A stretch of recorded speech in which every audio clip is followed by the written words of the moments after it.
Многу е мал бројот на правни и физички лица кои пријавиле предадено млеко во подрачната единица на Министерството за земјоделство во Битола од Пелагонискиот регион. Само 500 до денеска, а до крајниот рок 5 ноември остануваат само уште неколку дена.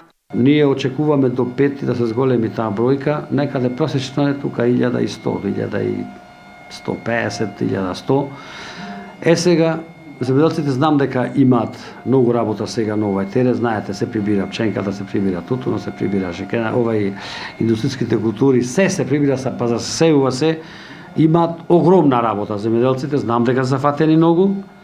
Ние затоа одлучивме во подрачна единица да работиме 2 смени. Од Министерството апелираат на навремено пријавување и искористување на субвенцијата од околу 3,5 денари за предаден литар млеко. Велат запознаени се млекопроизводителите за потребната документација, па со цел да им излезат во пресред до 5 ноември кога е и последниот рок за пријавување. Подрачната единица ќе работи во 2 смени и секоја сабота додека на 5 ноември ќе работат и до полноќ.